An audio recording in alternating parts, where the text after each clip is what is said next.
The movie opens in war-torn Syria. Klara is an interpreter working with the French army. Her team is tracking a suspected terrorist, and while her colleague threatens their female hostage, Klara manages to get the information from the woman.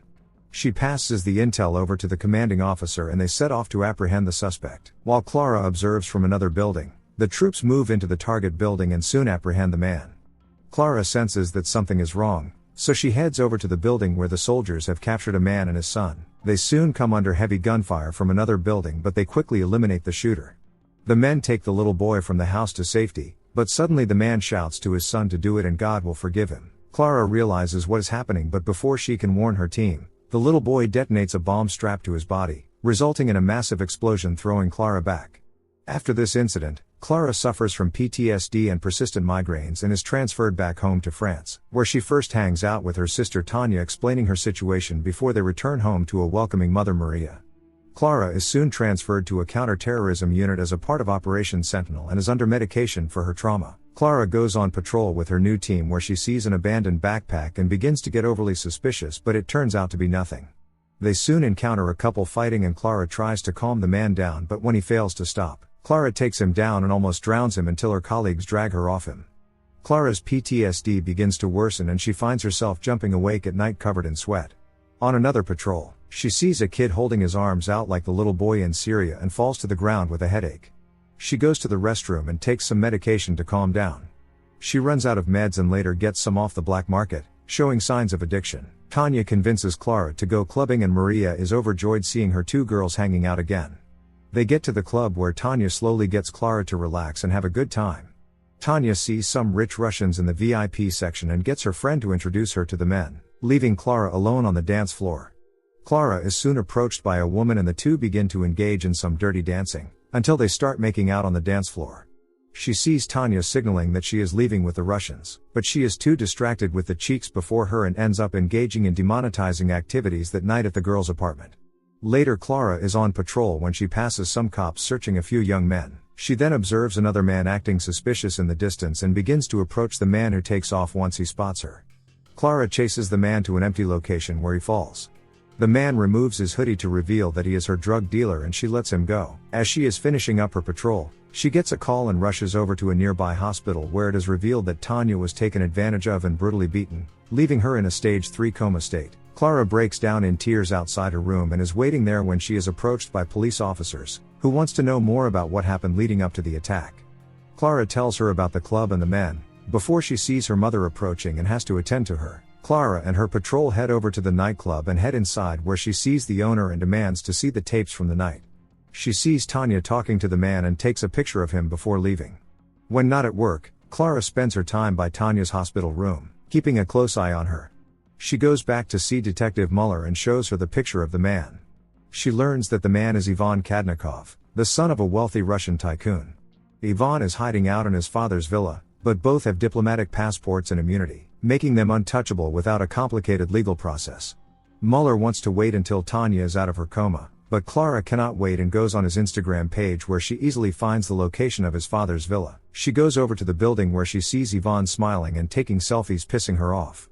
She goes back to the hospital where she and her mother sit and sing to Tanya, urging her to come back to them. Klara is back on patrol the next day at a marathon where she sees a woman enter the Russian compound and follows her inside.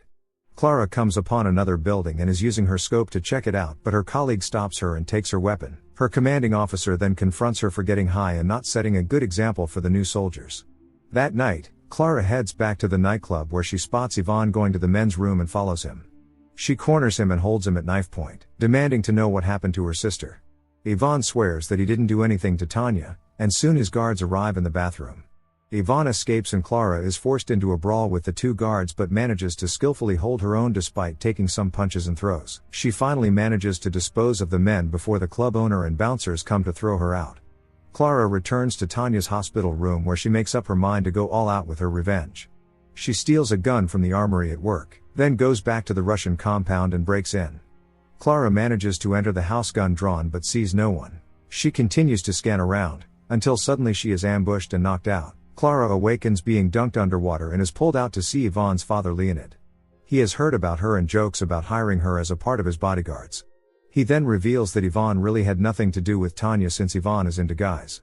Turns out, it was Leonid who took advantage of her after she drank his alcohol and swam naked in his pool.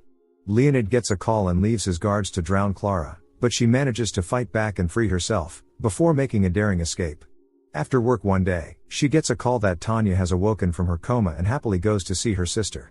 Tanya feels guilty for what she did and thinks that it is her fault, but refuses to press charges as it would put her life on display. Klara gets pissed, trying to convince her to fight, but Tanya refuses and just wants to rest. Klara leaves the room disappointed and goes to get coffee and sees on the news that Leonid is planning to return to Russia soon. Klara is heading back when she sees a nurse pass her nervously. She gets to the room only to see Tanya having a sudden embolism. Suspecting an assassination attempt, Klara chases after the suspicious nurse down to the basement of the hospital. She checks around and is suddenly attacked by the nurse, and the two begin to throw each other around the room. Klara manages to knock her down, but the nurse grabs a broken shard and tries attacking. Klara takes her down again. This time she gathers enough strength to break her neck. Klara escapes the room and manages to hide just before Muller and another detective come to check. Now hellbent on getting her revenge, Klara rents a van, then returns to her base and sweet talks her way into the armory, before holding the lone guard at gunpoint and ordering him to load up a bag with guns, then making him tie himself up. She makes an easy escape and heads back to the Russian compound, where she gets a call from her mother, begging her to come home. The detectives are at the home and Muller urges Klara to stop and promises Leonid will be put on trial. Klara refuses, saying that Leonid will pay for what he did. She gears up in full tactical gear and pretends to be on patrol, but has to hide when she spots an actual patrol team approaching her. To avoid them, Klara takes to the rooftops, where she breaks into the Russian compound. She ambushes one guard and stabs him through the neck and shoots two other guards. As she listens into their radio, Klara is suddenly shot but manages to kill her attacker. The guards are now on full alert, but Klara kills another guard after a short scuffle. She overhears Leonid on the radio begging to be taken out of the compound and goes to find him cowering in a corner. Klara holds him at gunpoint with tears in her eyes. He tries to bribe her, so she angrily kicks him over a railing. She stands over him and thinks he is dead. Ivan suddenly stabs her, but Klara manages to shoot him dead. Just then a SWAT team arrives at the building, but she manages to drag herself away before they can find her. Turns out, Leonid has survived the fall and is attended to. 3 months later, Leonid is in his Dubai hotel suite enjoying a swim in the pool. He tells his maids to bring him room service, and later a maid comes to his room who turns out to be Klara, and she grabs a fork before brutally stabbing Leonid in the jugular, killing him. Later, Klara secretly re-enters France and observes Tanya hanging out with her friends. Seeing that she is okay, Klara leaves, now a fugitive from the law. Remember to turn on notifications, so you can watch more movie recaps like this. Thanks for watching.